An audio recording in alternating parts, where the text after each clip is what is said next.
So, hey, and welcome to this video and podcast. Today, we're going to be talking all about exercise for your patients in pain and how do you choose the right exercises for your patients.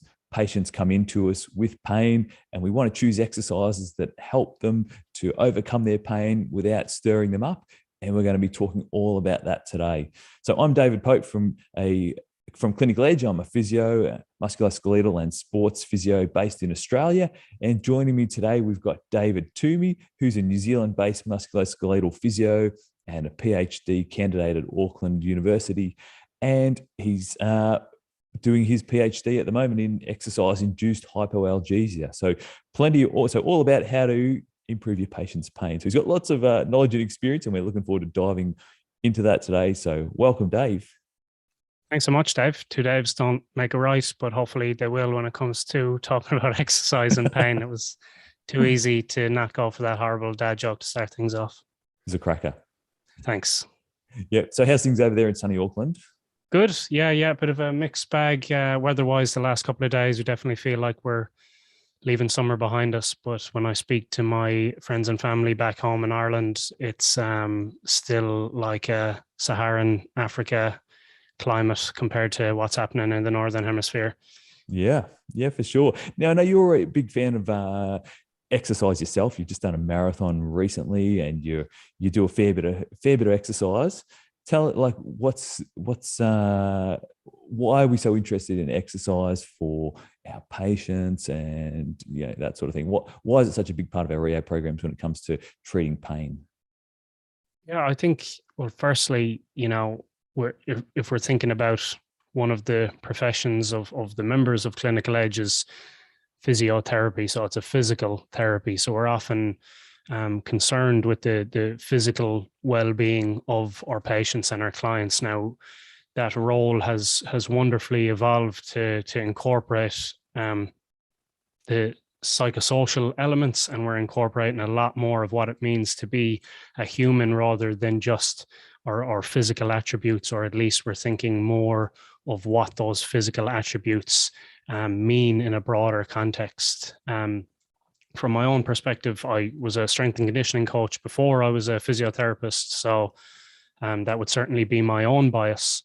But interestingly, as the kind of my clinical experience and the research and everything has evolved, so too kind of must our understanding of exercise, and particularly now when we learn a little bit more about pain and how exercise can and maybe sometimes cannot help with our patients that are in pain. Yeah, for sure. And there's lots of different ways we can use exercise in our treatments. We're often looking to regain their strength, their control, but we also want to improve their confidence and their ability to perform those movements, and then their function as well, whether that's their ability, their goals to get back to work, or to, could be just to walk around the block, could be to, go for a run, complete a marathon. So we've got all those different goals that we're looking to achieve with our exercise. But we want to make sure that when we're giving our patients exercises that we are actually helping them meet their goals. And so, I mean, when we're looking at sort of coming up with the challenges that we face, we've got a patient in front of us, they've got pain. How do we go about, choosing exercises? What are some of the challenges that we're facing when we're deciding on exercises with our patients, Dave? Yeah, look, that's a fantastic question, because I think it was maybe Louis Gifford who had said that people don't come to see us with a knee problem or a back problem or an ankle problem. They often come to see us with a pain problem. Now, that's not every person, but often something has happened in their lives that they feel that either a clinician is going to help them with, or that they have lost a little bit of control. Now, often that can be related to pain. Then what we have to do as clinicians is we have to think about how exercise is going to help this person in front of us. And often I think that's not always something that enters a clinician's mind when they're going through that clinical reasoning process. We might kind of say, oh, exercise is my bias, so everybody's going to get exercise, rather than thinking the person in front of us, how is exercise going to help this person? If we're talking in this instance between myself and yourself, we're talking about somebody who's in pain. Okay, so If it's an acute injury, exercise might have very little role to play. So it might be that if we exercise somebody who's in quite acute pain, that might stimulate some more nociceptors, and it might increase their pain. So the best advice we might give that person for just a small period would be a little bit of activity modification or dial things back so that they can get further along with that recovery process. However, maybe some of the other challenges we face is when we're working with somebody who has chronic pain or persistent pain. And the tricky thing in that instance is that often if somebody has chronic or persistent pain, there's a balancing act between pro-nociception and anti-nociception. So essentially kind of pain relief or pain provoking. And when you're dealing with maybe pain-free populations, that's an easy balance maybe, or an easier balance to get right. That becomes a little bit trickier when you're working with somebody that has persistent or chronic pain, because that balance becomes very, very tricky, because maybe they have altered pain processing, or they might have a dysfunctional endogenous pain system or something like that. So often exercise that we feel would help them, that can actually provoke them and that can make their pain worse. So it's a tricky thing for us to deal with at times for clinicians, but hopefully that's some of the stuff that we might talk about today. Definitely. So we can be prescribing exercises, and then the patient comes back and says, actually, I'm feeling like I've got more pain at the moment after the last session, which is never what we want to hear in our sessions when the patient comes back saying they're worse. So ideally, we're choosing exercise. So that's the risks. We could, you mentioned there acute pain. Often you might be looking at that activity modification or offloading them for a short time and to help to settle it down. And then you might also, with your persistent pain patients, be looking to choose exercises that don't stir them up, but allow them to recover. So yeah, great points. So, all right, well, when you're looking at it, choosing your exercises for a patient with acute or persistent pain, what are some of the important factors that you're looking at to help you decide on those exercises? Yeah, so a term that gets bandied about quite a lot at the moment is it's important to fit the exercise to the person, not the person to the exercise. And that sounds well and good, but what does that look like for the person that you're working with? So often, rather than getting kind of bogged down with the minutia of the specific exercise, we might take a kind of a broader view and think about what is the person coming to see us with. So that will often inform the type of exercise that we may give, or the advice that we may give, or that we may co-construct with our patients and our clients. So if through the history and the subjective exam and the objective exam, if we feel that somebody is fear avoidant, then that will often guide what type of exercise we will and might not use in our first session or session one. And also, what are their expectations? So if somebody has an expectation that an exercise that their physiotherapist or their clinician is going to give them, if they have an expectation that that is going to be a pain relieving exercise, and then it ends up not being so, then that could be deemed as a failure. Whereas if that exact same exercise is packaged as a way of increasing their physical function, and that it may cause a little bit of pain or discomfort, then that same patient in a different context, even though the exercise is the same, whether it be, let's say a squat or a deadlift or whatever it might be, then the interpretation of that pain or that response can be completely different. So patient A might say, oh my God, you made me worse. Whereas patient B might say, oh, what you said might happen did happen.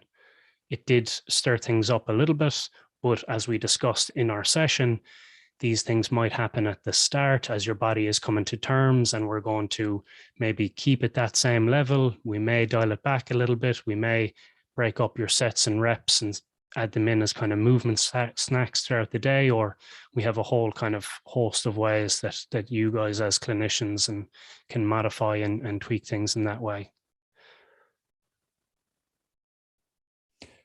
So your explanation can really set them up for either success, where they're coming with an expectation of what's going to happen after they do their exercises, that either they're going to feel potentially a bit worse or a bit better or temporarily or whatever it could be, but that you can basically change the outcomes with that, how you set them up for those exercises. Is that right? Yeah, absolutely. I think it's how you might set them up, but it's also how we as clinicians are kind of gleaning the information that we get at the start.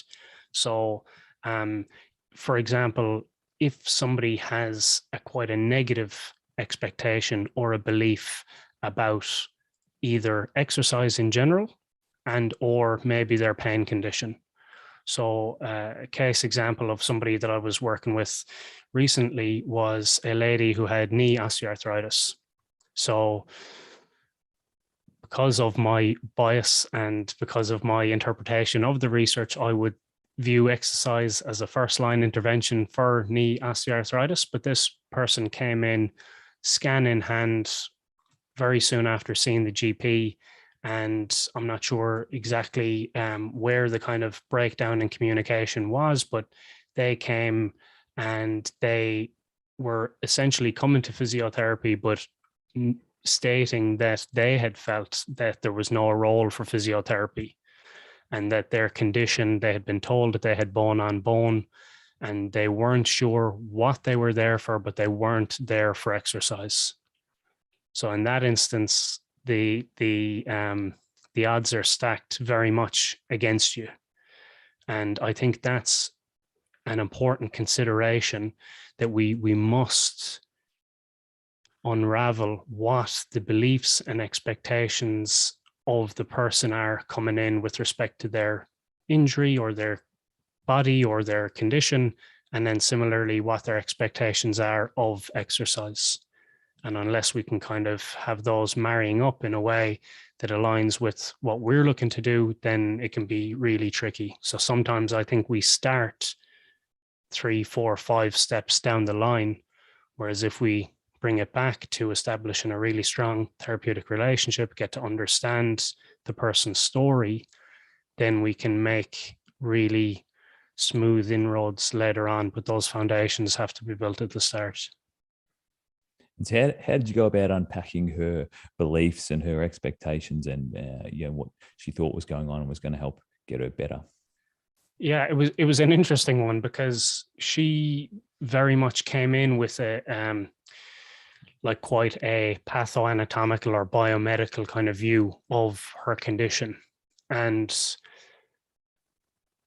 a kind of mantra sometimes that I use with my patients and clients is, I might say, I'll give them a little bit of what they want, but a little bit more of what they need. And an entry point into that biomedical model for her was for me and her to chat a little bit about how having stronger quadriceps, stronger calf musculature, stronger hamstrings, how that could maybe act as a little bit of a shock absorber around the knee joint to decrease some of the strain in on the knee joints. Now, ultimately, I would prefer a much more holistic and biopsychosocial story around the role of exercise and around the condition of knee osteoarthritis. But that was a really nice way that aligned with her views to get her engaged with the process of exercise in the first instance. And then after that, then we started to kind of bake in and layer in some more kind of contemporary understanding around the condition of knee OA, that it's not just joint specific, that there can be central changes, and the more you experience pain, the better you get at experiencing pain. But ultimately, to try and get her to see that if she could move, she could improve. And what was good for her was good for her knee. And that by exercising, she had better sleep quality.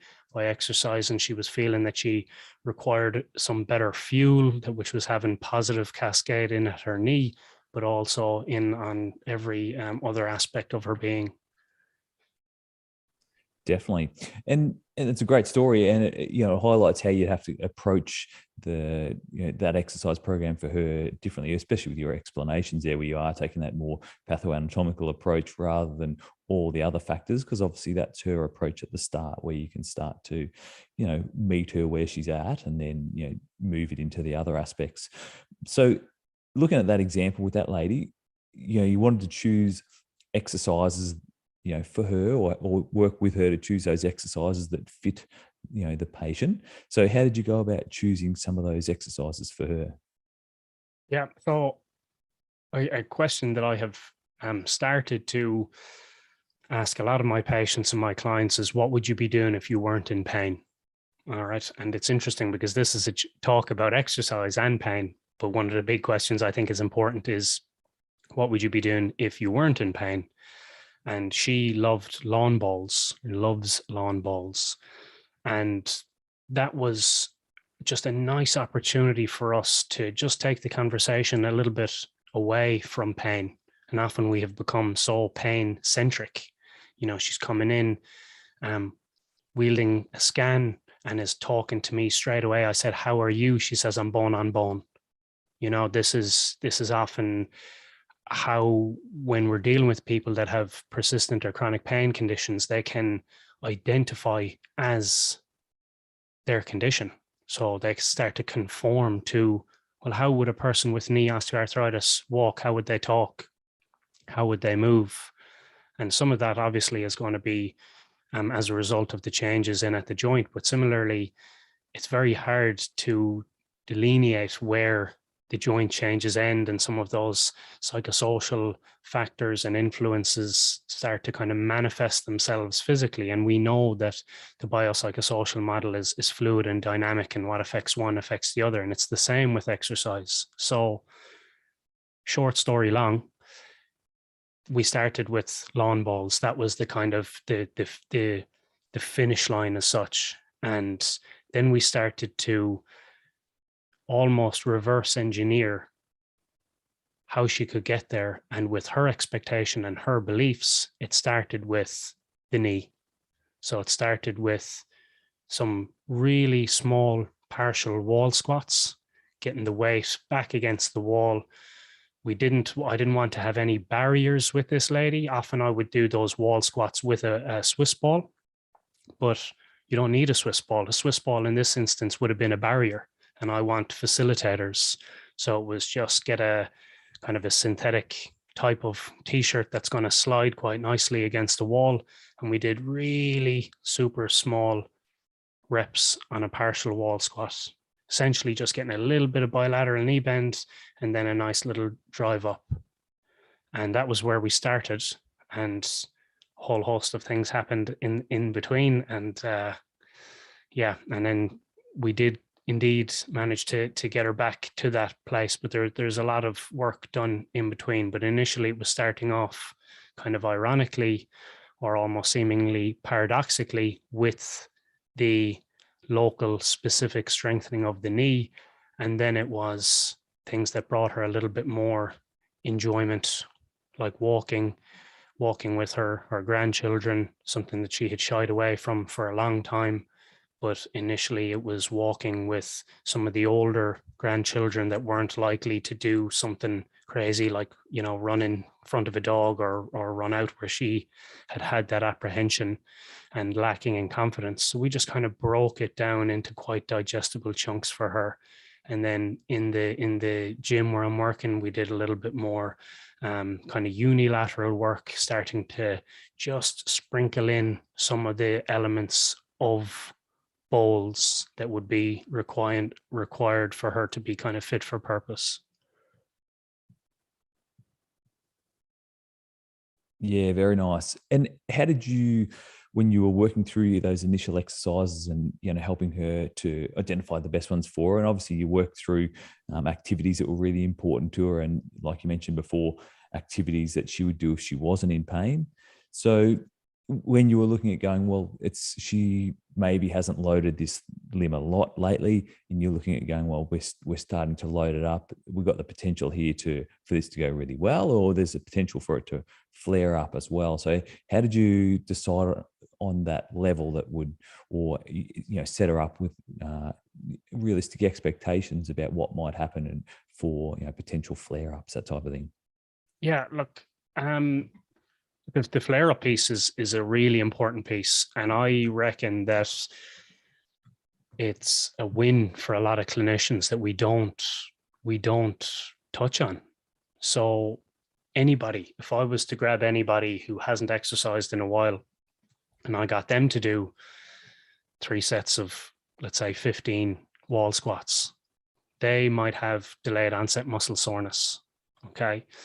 Now, for somebody, this is kind of an interesting little sidebar, but I remember hearing before that if you think you're hungry, often you're actually thirsty. So if you feel like you need to eat something, if you have a drink of water and then wait 20 minutes, you'll be less hungry.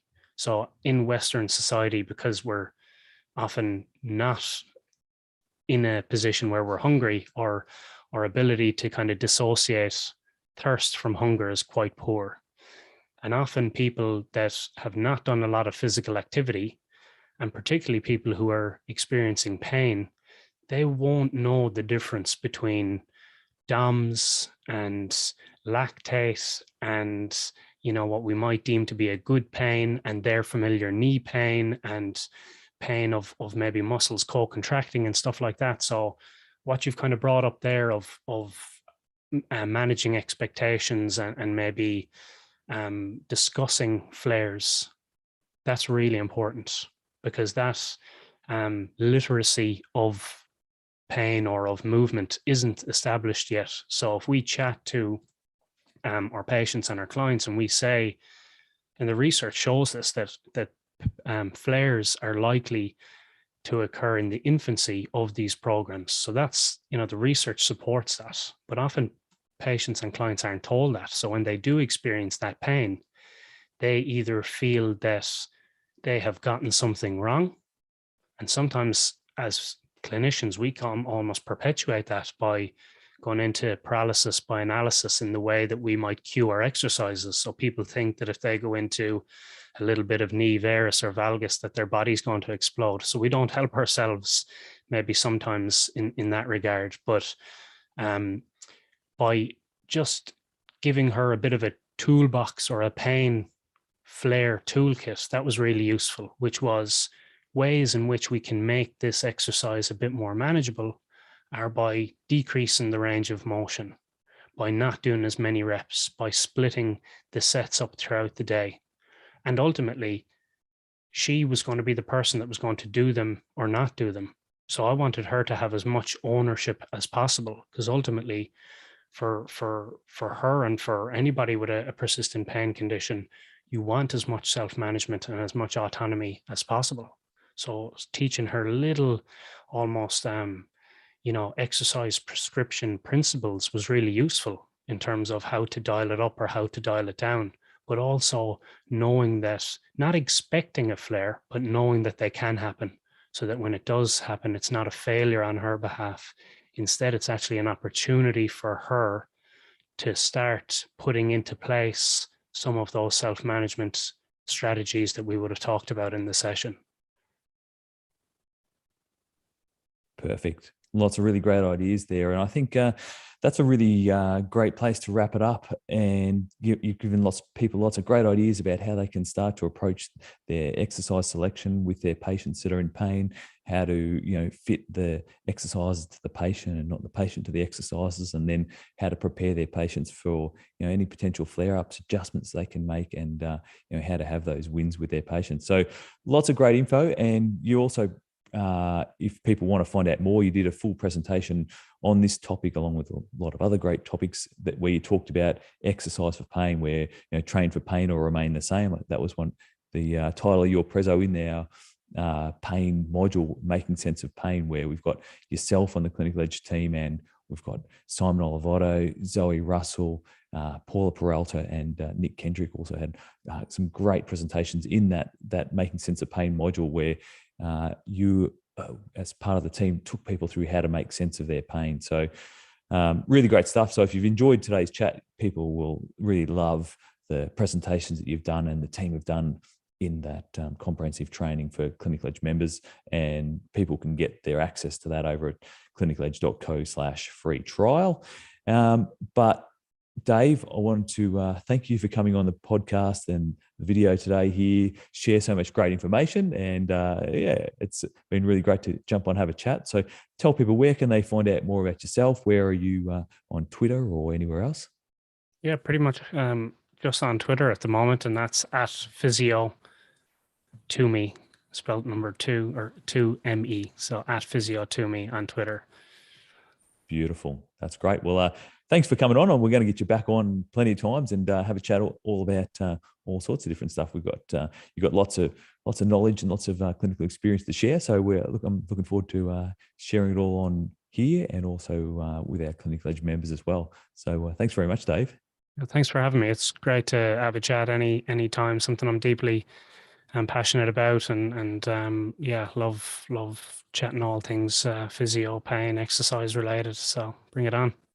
Perfect. And if you've got questions that you'd like us to, discuss on future podcasts or YouTube live videos, then you can send them. You can email them to us, or you can let us know on Facebook, facebook.com/clinical edge, or you can reply. You can put a comment on this video about other topics that you'd like us to chat about as well. So, we'll dive into those. So, Dave, thanks for joining us, and we'll look forward to catching you again soon. Catch you soon, mate. Thanks a lot. See ya. See ya.